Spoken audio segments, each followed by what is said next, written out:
All right, we're in week 2, and as I was thinking about you all and thinking about part of what we talked a little bit about last week, and I told you all at the very end of the call last week that things would start to, those voices, the messages would start to come, and they would start to hit you pretty hard.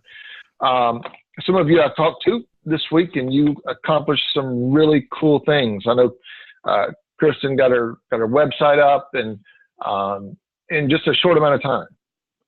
And what's interesting sometimes is that we put things off because we think that they're going to be so difficult to do. And then as we dive into it, we realize, hey, that wasn't so bad after all. And I can do that. I can do this. And so I was talking to Beth the other day, and we were really, Sunday night, I was coming back. I had the privilege of speaking at a very Pentecostal church on Sunday night, and had a couple-hour drive back, and was talking to Beth. And hey, Paula. Talking to Beth, and we were just talking about how the subconscious mind works. And I've really been kind of studying that over the last few weeks, and I know Beth has too. The subconscious mind has got a lot of power. It's got a lot of control over us, and it wants to, in essence, it really wants to protect us from getting outside of the norm. And so as we start to do something new, as we start to dive into something new, that subconscious mind is going to start to protect us and make comments that keep us from doing something that we would not normally do. The bottom line is, anytime you reach out and you do something new, it's really kind of scary. And so as Beth and I were talking, she added something to the story that I had never thought, or I'd never actually heard about, that I talked to you all about last week. So if you remember, we talked about the guy that ran the sub 4-minute mile. So what Beth told me was that she had told me something that I had never heard. Anybody have any idea how he did that? Because if you remember, I told you that Roger Bannister. So if you remember, I told you that doctors and everybody had said it can't be done because the body can't reach that capacity because the heart would explode.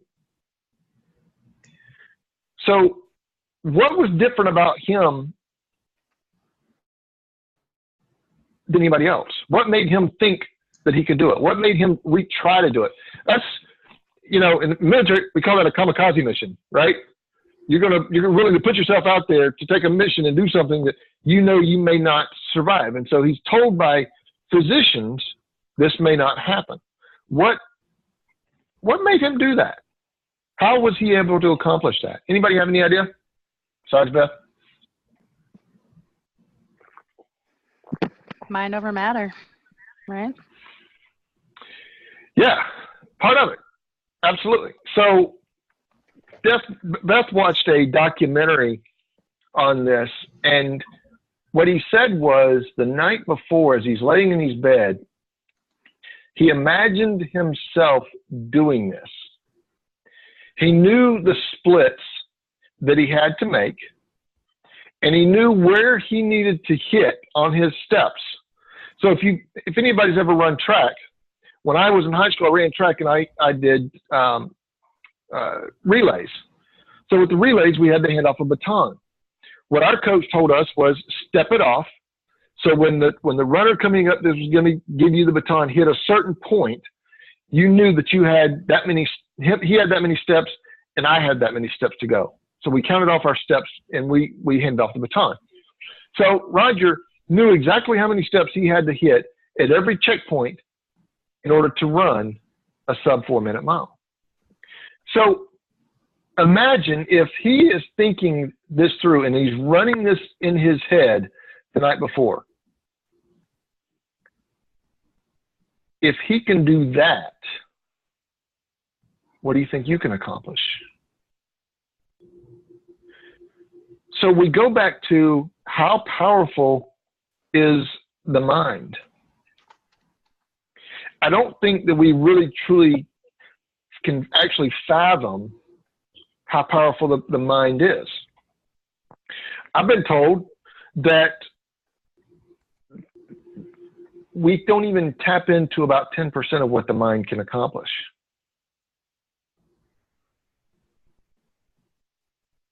I find it fascinating that almost every one of you are on a computer. And you're sitting on watching this from a computer. Who created that computer?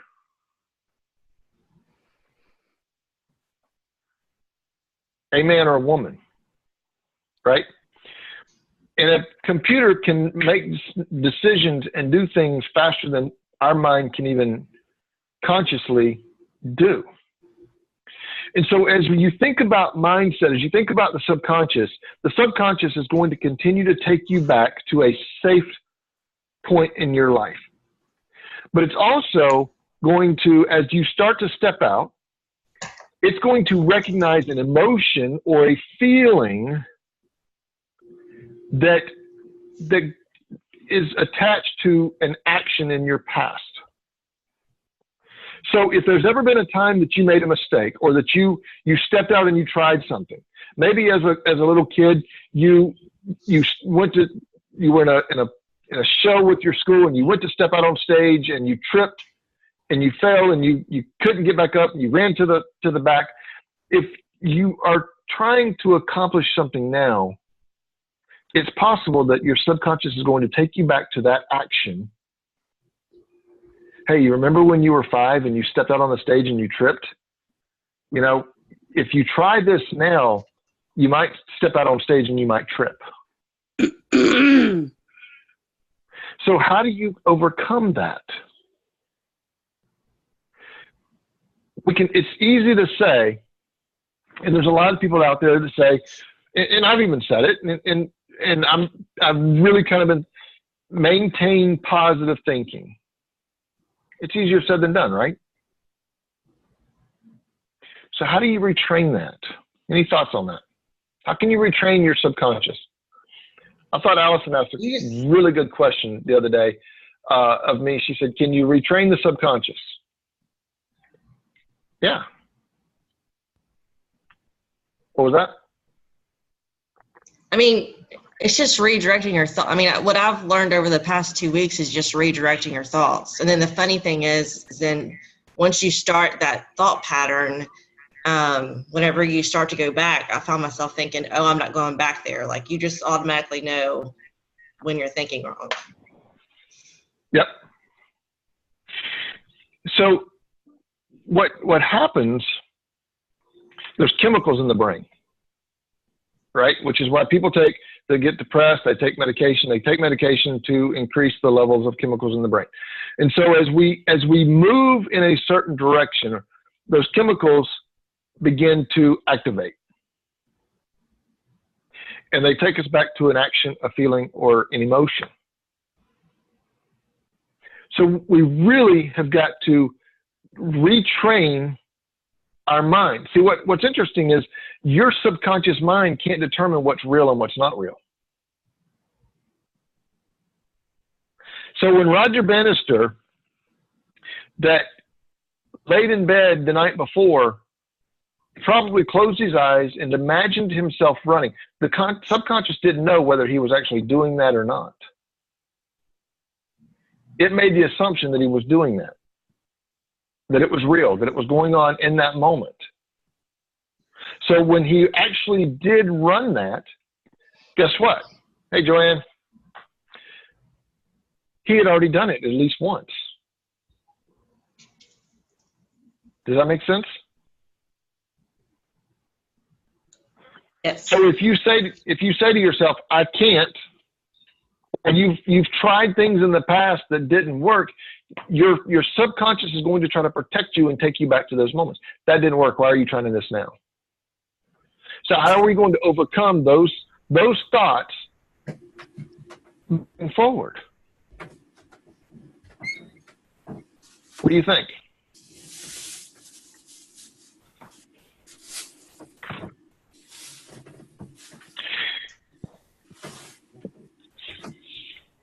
So let's talk a little more specific about some of your situations. What are some of those thoughts that are keeping you from moving forward?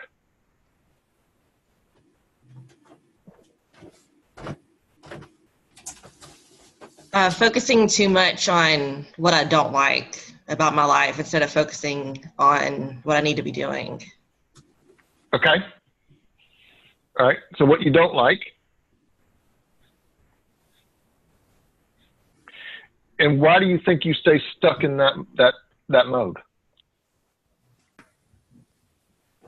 Because I'm not focused on my goals.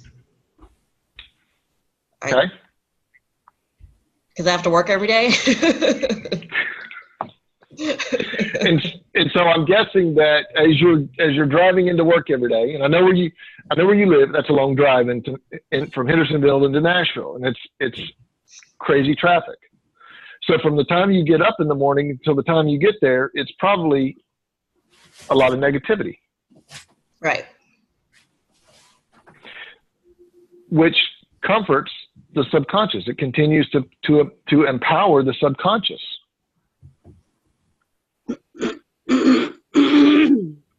So how do you change that? Well, I've been trying to make it to certain points on my drive thinking more positively, but honestly I get a little worn out, and so then I just I don't like this. Okay. Tell me one thing you want to accomplish. I know you've told me, but tell the group, what's one thing you want to accomplish in 2019?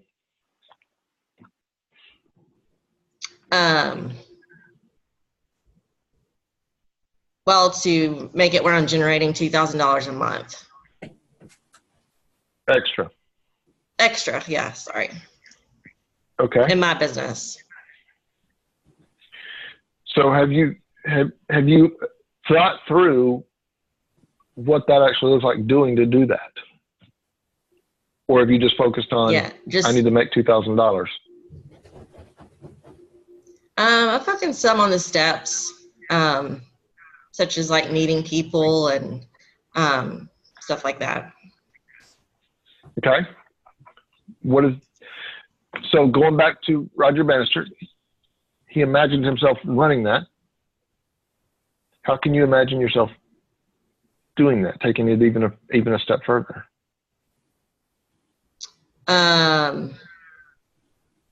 Just imagine myself being confident, talking to people out there and confident having a meeting.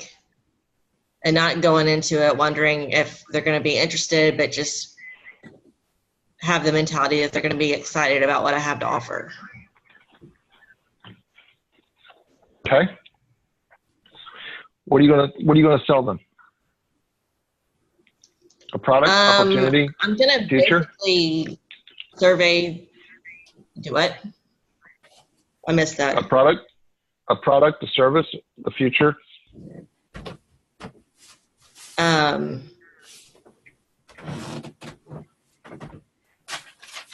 Well, either a business opportunity, or if it doesn't work into that, then I can sell them some products. Okay. And then some people I'll just sell product to, and depending on what their interests are, if it's sports nutrition, I can help there, or skincare, I can help there as well. Okay. So what I feel like you're lacking is a very clear-cut plan. Okay. Does that make sense? Yeah. I mean, my plan is just to basically have a meeting where I show them the opportunity and either move forward or not move forward. Okay. But step one to get there would be to meet people. So basically my goal is to meet people and then follow up and have a meeting. Okay. What has kept you from doing this in the past? Always, what I have said in the past is I was looking for a job that like really made me happy. So I've job hopped a lot and thought once I find the perfect job, then I will move forward. And then, I finally came to the conclusion, I don't think there's a perfect job out there. So I'm just going to move forward now. Okay. Is a job what you really want to do? Oh no, I'm moving forward with my business. My job right now, what I really want to do? No. No, a job, period. Do you A really job want to work for period? somebody else? No. I don't want to work for somebody else, no. Okay. So do you see where your focus has been? My focus is on the job. Yeah.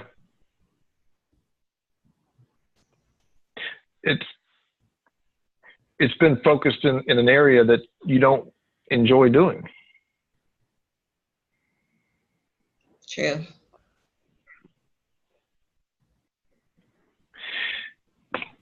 So what makes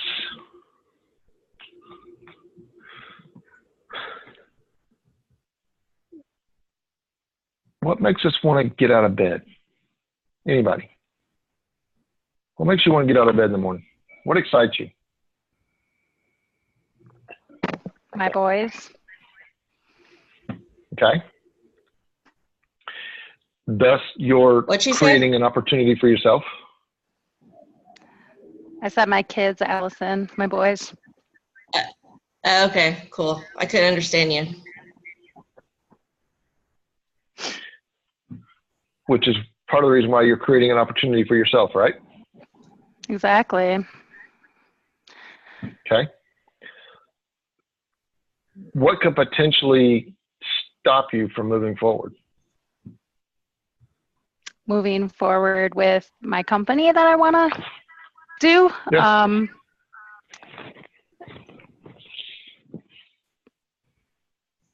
I don't know that anything is going to stop me from doing it. I think it's going to be a rough transition leaving my current company when I do. But I think it'll be worth it. Okay.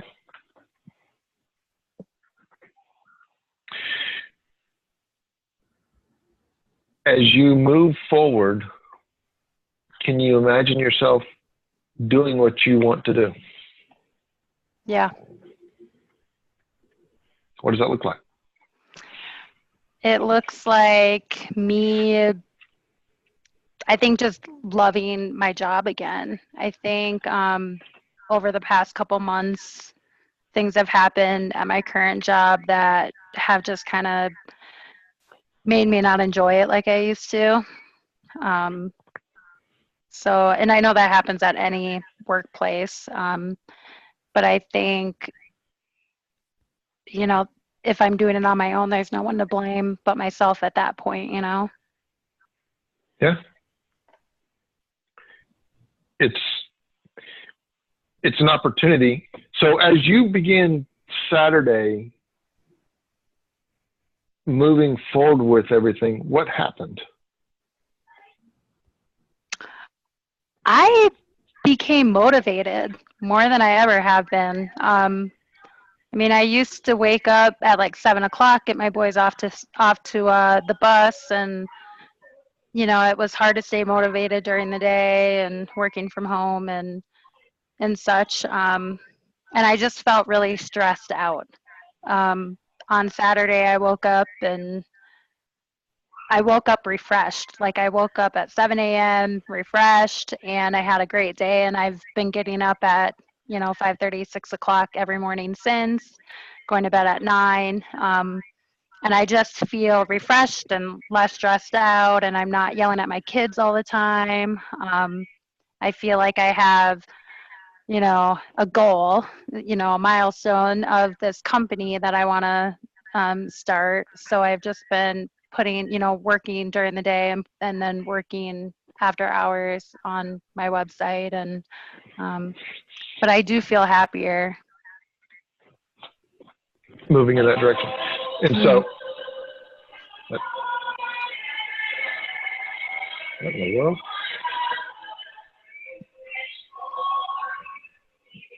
Hang on now. Something just kicked up. So as you begin to put your energy there or your focus there, your energy increased.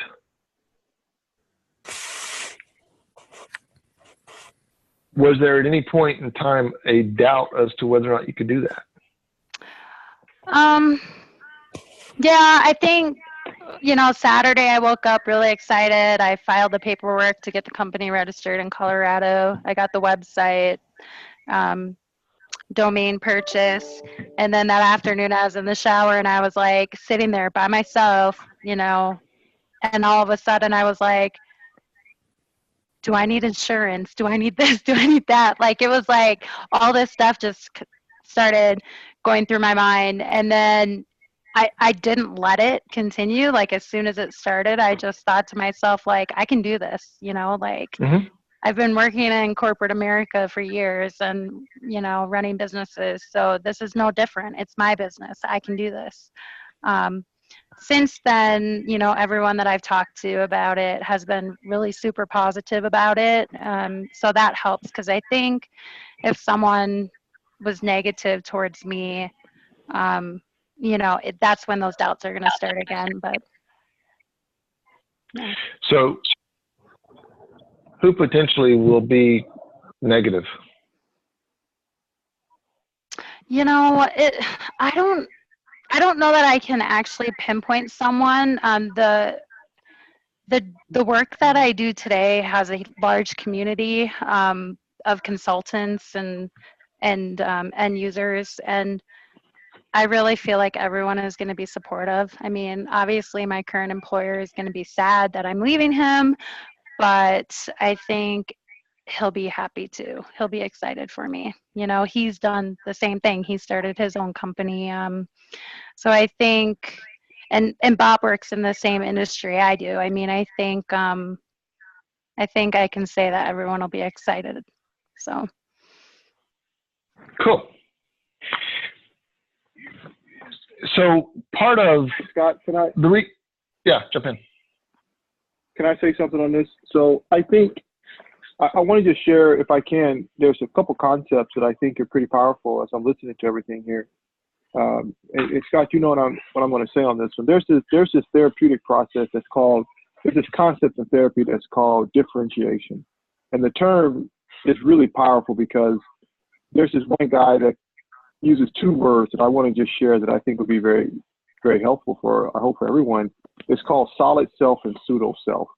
And I think when you're talking about having a mindset and having, you know, starting a business, I think you got to have a solid self, because I think at the end of the day, what really determines my success or anyone's success is how you view yourself and where are you when it comes to your own person. So for an example, a person who has a solid self is very well differentiated, and they function based upon their personal defined set of values.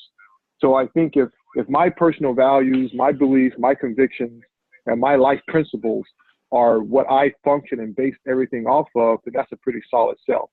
But I think what I've noticed, people really don't really function there.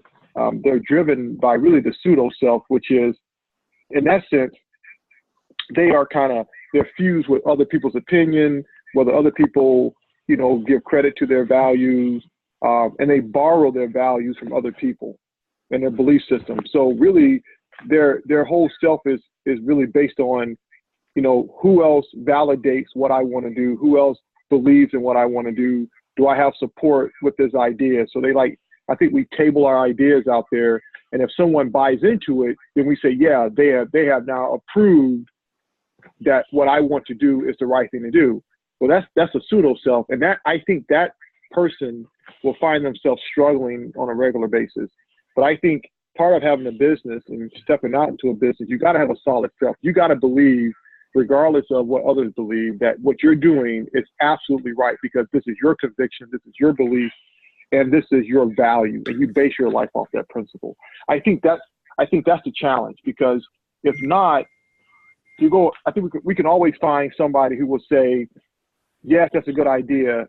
And you can find just as many people, if not more, that will say that's a bad idea.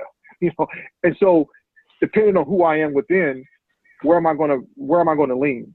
And I think our disposition typically is to fall towards the negative ideology that's there, because I think deep down inside, we're questioning ourselves. And so I think as when you talk about mindset, part of mindset is I have to have a solid self. I need to be very much so anchored in my own belief and conviction, and I cannot fuse my belief and convictions with other people's opinions of me and what they think I should do. So anyway, I just wanted to put that out there. It just reminded me when I played college basketball, I remember my coach used to tell me, if you're going to step out there on the college court playing at that level of basketball, you better believe that you're good. If you don't, you're going to be sitting on the bench. It's very simple. If you don't believe you can play at this level, you're going to have to go and sit down. And so I think with business, if I step out there, I got to have a solid self that my product, like I love what you had to say, Elisa, and I was listening to what you were saying when Scott was asking what you're going to sell. To me, your product is worth it. What are you selling? You're selling a bona fide product. And why do they need to buy it? Because it's good.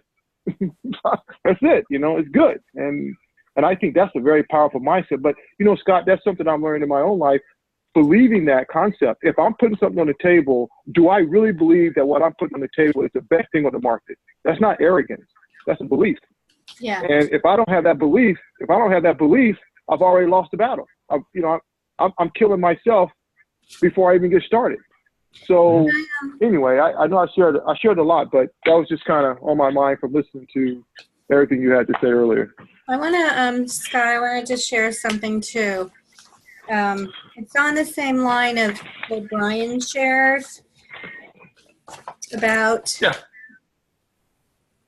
naysayers. There are just people in your life you should know not to ask them any advice, not to ask them what their opinion is, because whatever comes out is going to be negative anyways. And even though you're strong and you're solid, you have to, this is just me this week. I learned not to share what I'm doing with other therapists that are still working in the therapy field and not thinking outside the box or moving outside of that because they're naysayers. So in order for me to keep a solid mindset and keep myself confident, I don't share anything that I'm doing with people who can't see a vision for themselves at this point in my life. Because it sucks my energy. It's like a black hole. And it doesn't bring me anything positive. It doesn't build me up, and it doesn't give me any energy. So it's a waste of my time. So along the same line as with what Brian was saying about being solid, and I think it goes back to what you were saying last week, surround yourself with people who are doing something fantastic too. That was my lesson this week. Sweet. So does everybody that's on the call, can everybody drive? Yes. Mm-hmm. That's a matter of opinion. I thought you were muted. Sorry. So do you believe that you can get from point A to point B, you can get to work and back without having to look at the maps on your phone, without having to read the instruction manual in the car, without having to ask somebody to help you put it in drive? I mean, do you believe that go out tomorrow morning, get in your vehicle, and drive to work. If you, or drive to school, whatever you got to. So there's no doubt in your mind that you can do that, right? Right. Mm-hmm. So what is it about that we can get in there and we have no doubt about it? We can automatically just get in our vehicle and drive. This afternoon, Bryant and I drove to, we went to Waco to pick up something, and we're driving along. There's several different ways we can get there. We take the back roads, we go out the back way of the base, and I automatically know. So there's longhorns and there's cows that just run wild on the back of the base, and you may be driving along and they're standing right in the middle of the road. There's no fences, there's no nothing, but I know subconsciously that they're there. So my brain is constantly kind of looking for them, right? Because if I hit one, I've got to pay for it. Even though cowboys leave their cows out there. That's something that you're good at. You can drive, you can do it. There's a belief system there. And kind of going back to what Brian said, you believe it. What is Bob, what's something that you're good at outside of driving? I'm assuming that you're a good driver. Reasonably. Okay, I'd say I'm reasonably good at public speaking. I have a job, right? I have to present topics and or be a host. And 3 years ago, I took some Dale Carnegie training because I knew I was going to be doing more of that, and I wanted to get better at it, eliminate all the pauses, etc. So I went and took 2 days of that. It was pretty expensive, but it was well worth it because I was investing in myself, and I learned from some people that are really quite good at that. And now when I do public speaking events, I think less and less about my audience and more about what I want to deliver. And to piggyback on what Bryant said, you have to take a little bit of swagger with you on stage or on the basketball court or whatever you're doing. Because if you're the expert and if you're the speaker up front, for example, people are there to hear what you have to say, and they're going to take, you're the star of the show, for lack of a better term, and they're going to take what you say as a representative of your cause or your group or what have you, and you better be able to bring it and almost kind of be cocky on your way out there because you're the one going out there, not the people in the audience, It sounds braggadocious, but you got to have that mindset or you're going to go out there and fumble. You made my point that I'm about to make. So if I were to call you and say, "Hey, Bob, I'm doing a seminar Friday. I'm going to fly you in," would you have to think about whether or not you were capable of doing that or not? You might have to think about whether you can fit it into your schedule. But if I said, "Here, bring a topic that you've been talking about," would you stop and think about, "Oh man, I don't know if I can." If it was a topic I was comfortable with, I wouldn't have to really do much preparation at all because I know it, I'm the expert on it, and I'd bring something that I was in my wheelhouse that would be beneficial and you're automatically good at. Yeah, I don't have to think much about it because it's ingrained in my mindset. Right. So Bryant is an unusual character. And we're friends, so I can talk about him like this. Bryant has a mindset I don't know where this is going. Hey, just sit down. So back up now. So Bryant has got a mindset that it's going to work, or he's going to get what he wants. And if he doesn't, oh well.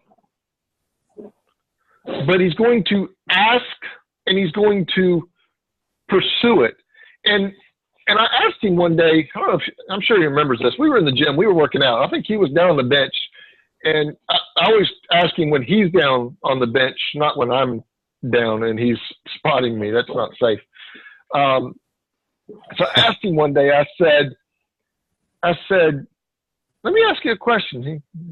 It scares him when I ask that because he never knows what's going to come after those words. I said, have you ever failed at anything in your life? And you would have, you would have thought that I just asked him if he'd ever killed anybody, because he kind of looked at me strange when I asked that. But something that I admire about Brian is that he has this mindset that I'm gonna try it, I'm gonna do it, and I'm gonna keep doing it, find a way until it works.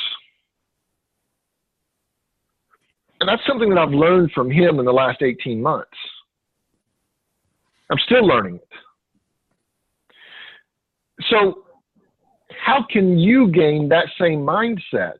Because what happens when we start out trying to do something new? You think of an idea, and then what comes next usually? Well, can I do that? I don't have the money. I don't have the time. I don't know what I'm doing. Where do I start? We were talking to, go ahead. I was just thinking, what you're saying, and I didn't always think this way. I've had a little bit of help along the way. Had a great life coach for a while. But I think what it boils down to, and possibly, maybe this is Bryant's mindset, maybe it's not, maybe he hasn't ever even thought of it this way. But if you set a goal, and the goal is out there, and you identify the gap and the skill set that you need to close that gap, anybody can learn a skill given the right timeline. So the possibility of fear and things of that nature cropping up are far more removed if you identify it and work backwards. Yes. Yes. So, anybody, what have you allowed fear to keep you from accomplishing? Or a lack of knowledge? See, Kristen could have let a lack of knowledge over the weekend keep her from moving 2 steps forward, but she didn't. What have you allowed fear or lack of knowledge to keep you from accomplishing something?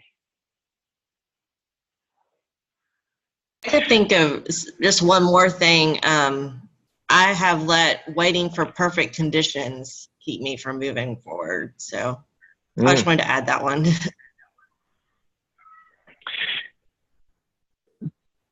There will never be the perfect time. It's like people saying they're going to wait till the perfect time to have kids, or they're going to wait till the perfect time to.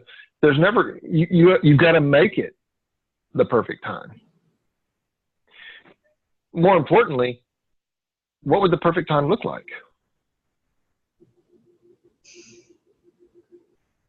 Good question. What things would need to be in place in order for it to be the perfect time?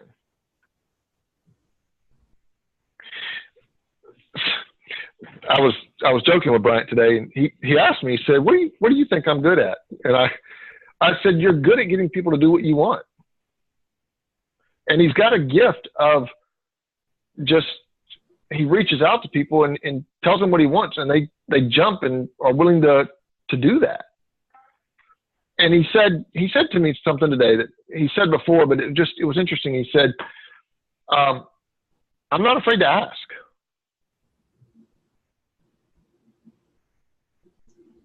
I ask for what I want. Now, there's been some embarrassing times for me when he's done that, when we're at a restaurant. But, we move on. I step away. But he asks for what he wants. I mean, he asked the guy the other night for a whole pork chop. He wanted to try it. I'm like, the guy said, we don't do that. But the other guy came up and said, yeah, sure, here it is. I just gave him a pork chop. But what? Biblical. Ask and you shall receive, that your joy may be full. John 16:24. Beth, who's saying to you? That's right. Whoever quoted that, whoever quoted that, send me your name. I like that. Thank you. That was Beth. So, getting a belief system is going to help you overcome the negative of the subconscious. Scott, can I say something to that? I like that, Scott. If I can jump in on that, I can remember when I first got to college, coming out of Hawaii, and I remember I was a freshman, getting ready to play at the collegiate level. When I played in high school, I tell you what, the competition was there, but it wasn't nearly as fast as college basketball. I mean, the pace was quick. And I remember sitting on the sidelines watching the juniors and the seniors play. And I'm this young freshman, and my coach was in the gym at the time. And I remember it was my turn to get in. We're just playing a pickup game. You got 6'11" guys, 6'10" guys. These guys are dunking, they're moving, and it is fast. And no longer am I the superstar. When I was in Hawaii, I'm this all-American kid coming out, and I was the best on the court. Well, when I got to college, you had everybody could dunk. Everybody was fast, and everyone could shoot a good jump shot. So now I'm sitting on the sideline, and you talk about nervous. I'm questioning, like, man, one, I don't want to embarrass myself getting out there on the court. Two, can I even keep up with these guys? So here's my mind playing games with. Now, I knew I had the talent. I knew I could play because the coach, they brought me in. They gave me a full ride. So clearly I could do it. They believed that I could do it. But what I found funny was they believed that I could do it. But guess who was sitting on the sideline questioning whether he could do it? I wasn't. Nobody else was. It was just me.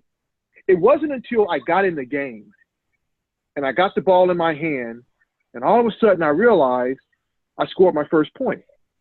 And then I said, oh, man, I can do this. I can play with these guys. Then I started thinking, you know what? I could score on these guys. So my point is, I think, Scott, it's not until we get in the game. We got to get in the game. And I think when you get in the game and you start doing what it is that your heart desires for you to do, and you start realizing, I can do this, all of a sudden your mindset becomes so confident. And some people can call it cocky, some people can call it arrogance, but it's not. You just realize, I can do this. But I think a lot of people watch from the side and they're wondering, should I get in the game? Can I compete at that level? Am I good enough? What if mine doesn't work well? Hey, I'm not like John. Oh man, and then I think that can just paralyze us. And I can speak for myself. That's paralyzing. And then I get frustrated because I'm like, why am I sitting here? Because I know I can do that better. So I think change and power takes place when we just get in the game. And when we start playing, I think we impress ourselves. We're like, man, I just really, wow, that was pretty successful. And I think we build on that. And then after that, you just keep building and building and building. But I think the first step is just getting in the game. Fantastic point. Fantastic point. I think as you begin to move in that direction, you begin to build that belief system. But I think one of the things that Bryant said that was very interesting was the coaches believed in him, but he didn't believe in himself. How many of you have somebody else that believes in you, but you lack that confidence in yourself? And so how do you get that?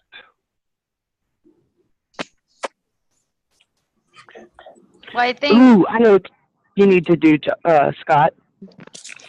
I remember you gave people an assignment one time where they were to take X number of people that were the closest to them and send them an email asking them a specific question. And I'm sorry, I don't remember the exact question, but something to the effect of, how do you see me? What do you see in me, the good and the bad? And I don't remember, but you probably have it in your notes somewhere. But that was a really good exercise to see how other people see you. Yeah, we actually, I told them about that last week, and Melissa Thomas was on, and she was talking about that too, and how that one assignment changed the way she looked at herself, because she didn't realize the way people actually saw them. And so what if you started to see yourself the way other people see you? What if you started to see yourself the way the coach saw you? One way to, is to go do. When you first started driving, so my first time ever driving a vehicle down the interstate, I think I was 13 years old. My grandfather pulled over on the side of the road and got out, walked around behind the truck, got in on the other side and told me to slide over. I was driving home. Now, may or not be some legality there or lack of, but it is what it is, and I did pretty good. But at the time, I was scared to death. I don't know who I was more scared of, the cops or my grandmother. And so I got in the truck, drove this big, huge Ford F. I mean, I can barely reach the pedals now, much less can you imagine me at 13, how short I was? So I was trying to reach the pedals back then. And I remember having that thing, the truck slid, the seat so far slid up, and I couldn't even have my back against the back of the seat because I'm trying to reach the pedals and drive this thing. But today, I drive a Ford F-150. I get it, and I don't think anything about it. I began to do that, and I began to drive over and over and over again. So when I turned 16, I got my license, and I was ready to go. There was a belief that got built within me because I was doing it. You can't build a belief unless you start doing. You can't build a belief sitting on the couch. You can't build a belief until you actually take a step forward. And as coach that I had, Paul Martinelli used to say, jump and find your wings on the way down.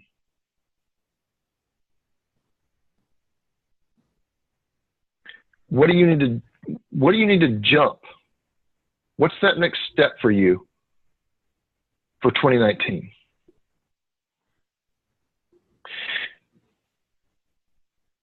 A good coach is going to push you to do things that you never thought you could accomplish.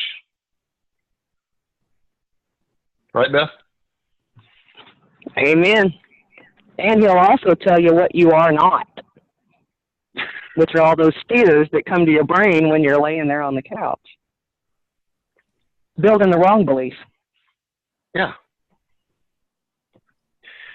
So as part of what needs to take place is changing that mindset. Focus, I think Allison said it best. I'm focused on all the things that I don't like and that I don't want. So as you're focused on that, where's all your energy going to go to? All the stuff more of you the don't want same. to do. Redirect those thoughts. If our subconscious mind can't differentiate between real life and what's not real life. So I started we have to take a PT test every 6 months. And I started trying that same thing the night before. So first time I had to do a PT test here at Fort Hood, I went out about 2 weeks before and I ran that track. Why did I do that? I did it so that my body could feel the pounding on that concrete. There's a little bit of a slope on the back end of the track. So I wanted my body to start feeling that slope. What does that slope feel like? How hard is it to get up that slope? How long is it down that stretch? It's about 4.5 times around this track. And so as I ran it, the night before, I started thinking back about me running around that thing. Now, here's what usually happens. Instead of thinking, I'm going to do this, I'm going to accomplish this, I'm going to be that, I'm going to go there, our mind usually does what? It starts playing tricks with us. Oh, well, you really want to do that? Can you really do that? Imagine all the pain that's going to cause. Are you sure you want to step out and start your own business? Mm-hmm. Yep. I think what I have in my head is, how long am I going to try this before I see if it works or not? Like, it's like I'm giving myself a deadline. Okay. So you're focusing on so ultimately what you're saying is this is not going to work. Because what word did you just use?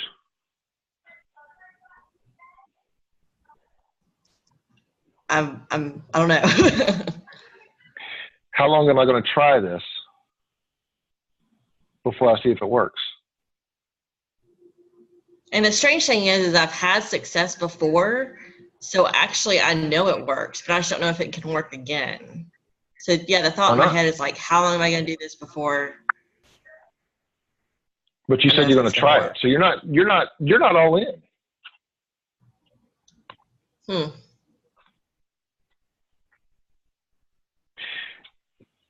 If I were to tell you that, so I was having a conversation with my buddy Alan Thomas today, and Beth has heard Alan, and if you've read my book, you know who Alan Thomas is. Alan is the guy that actually got me into coaching, and it's interesting because today I'm coaching Alan on how to coach, and he's never really stepped out. And so he started doing some mastermind groups. And so I was talking to Alan today, and we were talking about some of these coaches go out here and they want to charge high dollar tickets, like $10,000, $15,000, $20,000, $50,000 a year for coaching. Okay. So I said to him, what about those that can't afford $50,000 for coaching? What about those people? And I said, yeah, I realize people say that, well, if they want it bad enough, they'll find the money. But what about those people that can't, that they can find, but $50,000 is a lot of money. Would you agree? Could you go out, by the way, I'm running a special. I'm going to do it for $49,000. So anybody wants to jump on that, I'm starting that tomorrow. I'll take cash, credit card, check. Well, I can't give you my firstborn child. I gave that one to the government. So, but something Alan said to me resonated with me. It clicks with me. He said his daughter's got type something diabetes. I can't remember if it's type 1 or type 2. He said, if the doctor came to me and said, I've got this medication that will cure her, and it's X amount of dollars, he said, don't you think I would sell my house to give the money to the doctor to cure my daughter? What was Alan saying to me? If there is a cure, I'm all in. All in. If you're backed up against the wall, what can you accomplish? What have you accomplished? When you needed a job and you were backed up against the wall, you went and got a job, right? So what I hear you saying, Allison, is I'm not all in yet.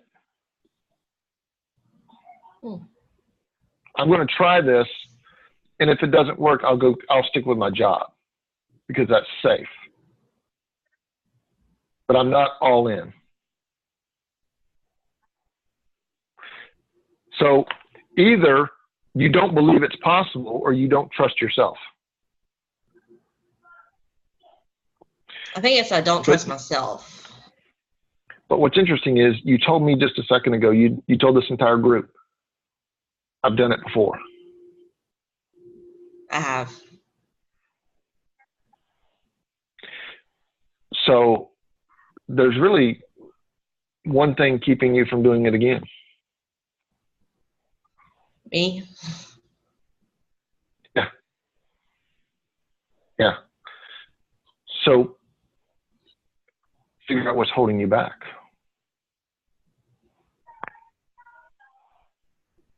And then play that record over every night. Go back and think about what was it that you did before and do it better.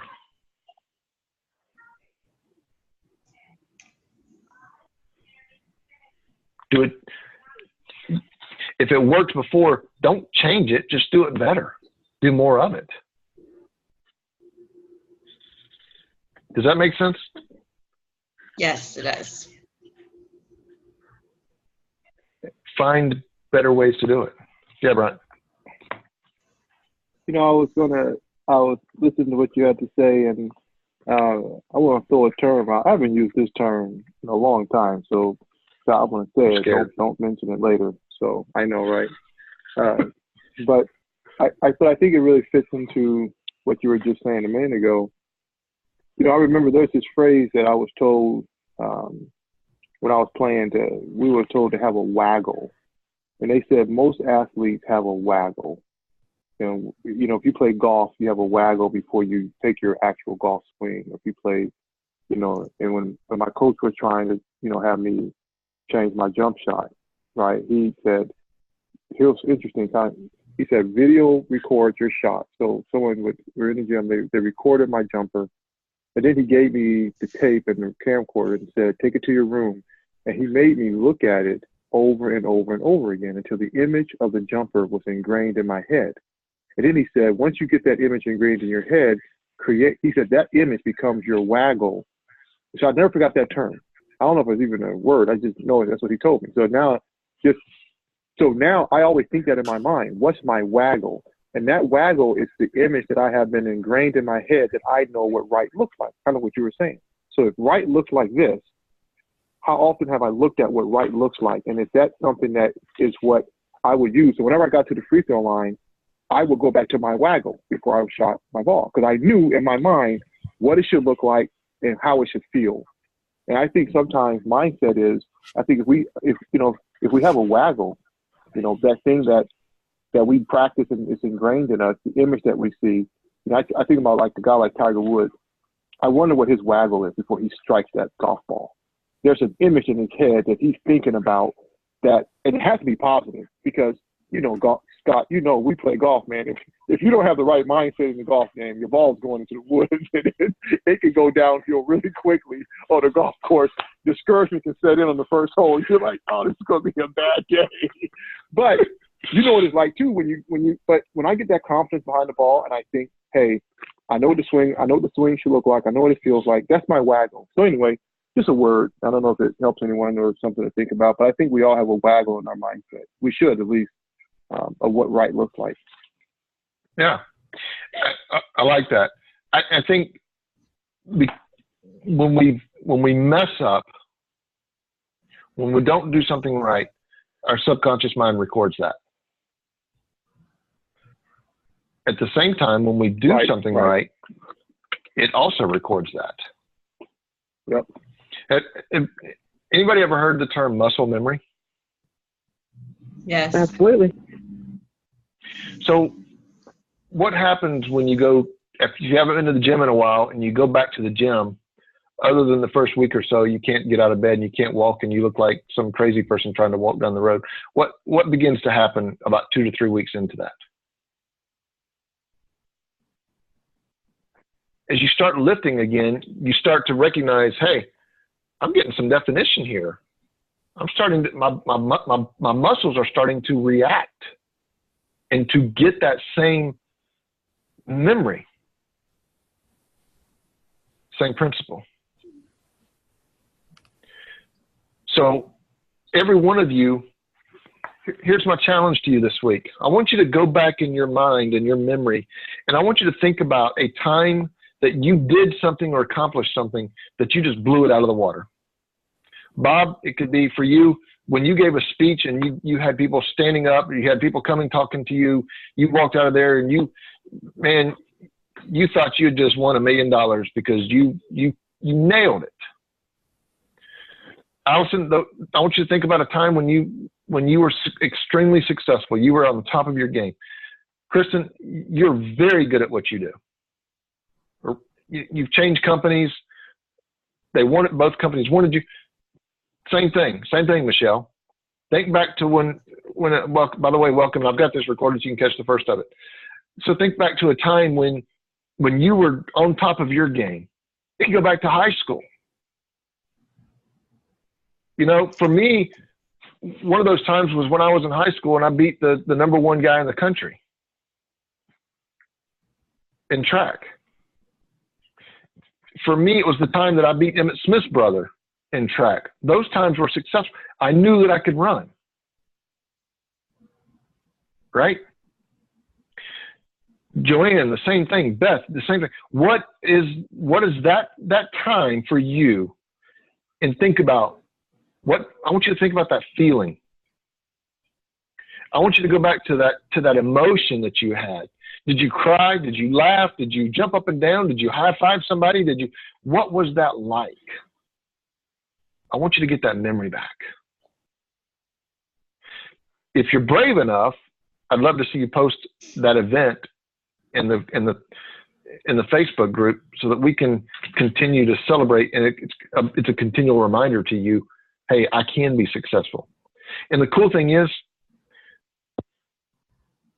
my VA posted something on Facebook the other day that Napoleon Hill said, whatever the mind can conceive, you can achieve it.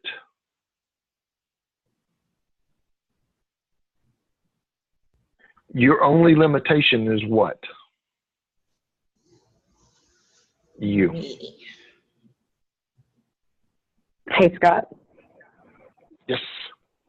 I was listening to Tom Bilyeu, and he was talking to Moran Surf.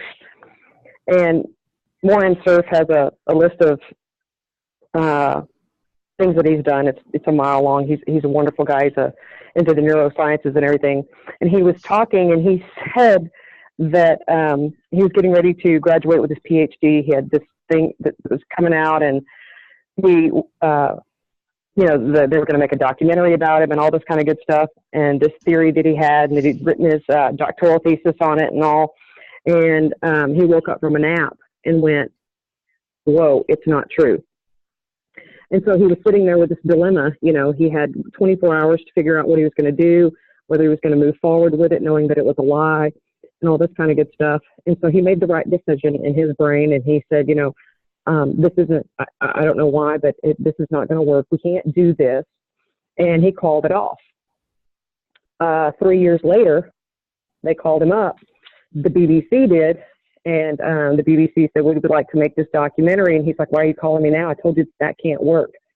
And he goes, and I even announced that it couldn't work. And he said, well, fortunately, there was a guy in Japan that didn't hear you say it wasn't possible, and he's done it.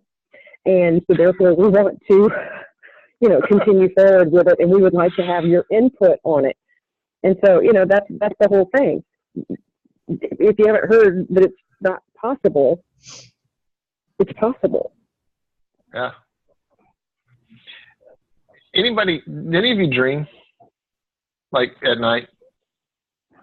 Have you ever woken up and yes, you were so angry that the dream wasn't real? Yes. Like yes. It was such a cool dream that you wake up yes. and you're like, oh my gosh, this sucks because it's not real. Yep. Yep. Same principle. How real was that dream? Yeah. So I was listening. I'm cutting into your time, and I apologize if you got to go. I understand, but I was listening to George Bush give a little bit of the eulogy today. Mm-hmm. If you haven't listened to some of that, and the way that and I'm not getting political, but just the way that he talked about his father and the things that his father did. So I don't want to give too much away because I only listened to the first few minutes of it, but dude, this guy jumped out of an airplane at 90 years old. This guy at 85 was racing 300 horsepower boats across the thing, trying to keep the Secret Service, get away from the Secret Service. They were having a hard time keeping up with him in their boat. 90 years old, he's jumping out of an airplane. He didn't know he couldn't. The problem that we have as human beings is that we think we can't. Mm-hmm. What is it that you accomplish when you don't realize that you can't?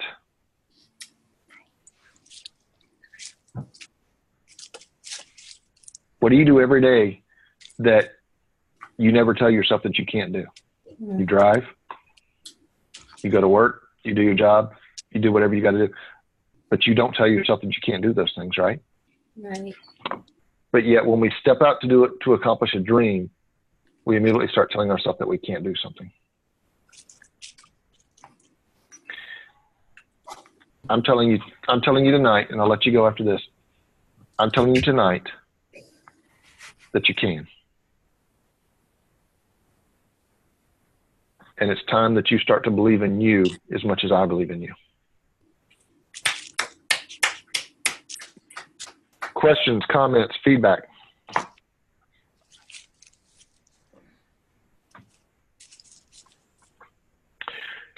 All right. Same bat channel, same bat time next Wednesday, and I will get this recording as soon as it's ready. I'll get it up onto the Facebook group. So Sounds good. One last thing. I told you all last week, bonus one-on-one coaching call.